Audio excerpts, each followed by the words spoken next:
தம்பி, என்னப்பா? அகமதாபாத்ல ஒரு ஃப்ளைட் கிராஷ் ஆச்சு தெரியுமா? தெரியும்பா. கிராஷ் ஆச்சுன்னு தெரியும். ஆனா எதுக்கு கிராஷ் ஆச்சுன்னு தெரியாது. அதாவது இந்த ஃப்ளைட்டு டேக் ஆஃப் ஆகாம அப்படியே கீழ விழுந்து வெடிச்சிருச்சு. ஆனா எதுக்குப்பா உழுந்த கடுத்து உடனே வெடிச்சிடுச்சு? அதுவா, அந்த ஃப்ளைட்ல பார்த்தீங்கன்னா, ஃபியூவல் பறக்கிறதுக்கு ஃபியூவல் வந்து நெறையா இருக்கும்.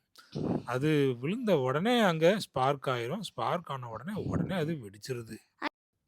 சரிப்பா, நம்ம பைக்குக்கு பெட்ரோல் போடுறோம். காருக்கும் பெட்ரோல் போடுறோம். ஆனா ஏரோப்ளேனுக்கு எங்க தான் பெட்ரோல் போடுவாங்க? எங்க ஃபில் பண்ணுவாங்க? அதுக்கு அடுத்து என்ன ஃபியூவல்ப்பா ஊத்துவாங்க? அது கூட எங்க தான் ஏரோப்ளேன்ல டேங்கே இருக்கு? அப்படி வா. அதாவது இந்த ஏரோப்ளேன்ல பார்த்தீங்கன்னா, ஒவ்வொரு ஃப்ளைட்ட பொறுத்து ஒவ்வொரு விதமான ஃபியூவல் யூஸ் பண்ணுவாங்க. இப்ப இந்த கிராஷ் ஆச்சு இல்லையா? இந்த ஏர் இந்தியாவுல கெரோசின் பேஸ்டு ஃபியூவல் யூஸ் பண்றாங்க. அதுவும் பார்த்தீங்கன்னா, இந்த லாரியில அந்த ஏர்போர்ட்டுக்கே கொண்டு போயிருவாங்க ஃபியூவல. அங்க போயி அந்த ஏரோப்ளேன்ல பார்த்தீங்கன்னா, டேங்கு இந்த விங்ஸ் இருக்கு இல்லையா? ரெக்கை, ரெக்கையில தான் டேங்க் இருக்கும்.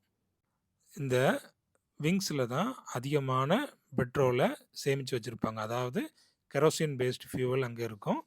அந்த ஏரோப்ளேன் வந்துட்டு கீழ விழும்போது, இந்த கெரோசின் பேஸ்டு ஃபியூவல் வந்து ஸ்பார்க் ஆனதுனால அப்படியே மொத்தமா வெடிச்சிருது. அப்ப அங்க 1000 டிகிரி செல்சியஸ் வந்தது அப்படிங்கிறத நியூஸ் சொல்லுது. அப்படி ஒரே நேரத்துல 1000 டிகிரி செல்சியஸ் வந்ததுனால யாருமே உயிரோட வர முடியல.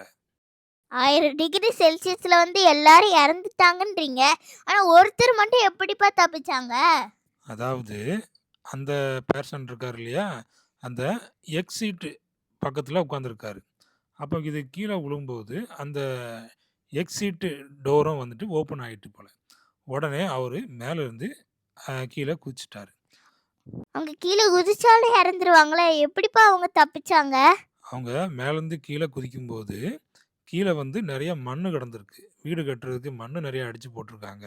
ஸோ, அதுல குதிச்சதுனால, அவருக்கு கை, கால் எதுவும் அடி இல்ல. ஆனா, உயிரோட அவரு பிழைச்சு வந்துட்டாரு. அவரு எக்ஸிட் டோர் பக்கத்துல இருந்ததுனால, அவரு மட்டும் பிழைச்சுக்கிட்டாங்க. மற்ற எல்லாருமே இறந்து போயிட்டாங்க. ஆனா அந்த எல்லாரும் இறந்துட்டாங்களா? எனக்கு அந்த நியூஸ கேட்கயே ரொம்ப கஷ்டமா இருக்குப்பா. ஆமாப்பா, எல்லாருக்குமே ரொம்ப கஷ்டமா இருக்குது.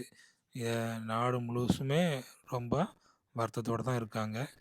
கூட நீங்க நாமளும் இவங்களுக்காக ப்ரேயர் பண்ணலாம். சரியா? ஓகேப்பா.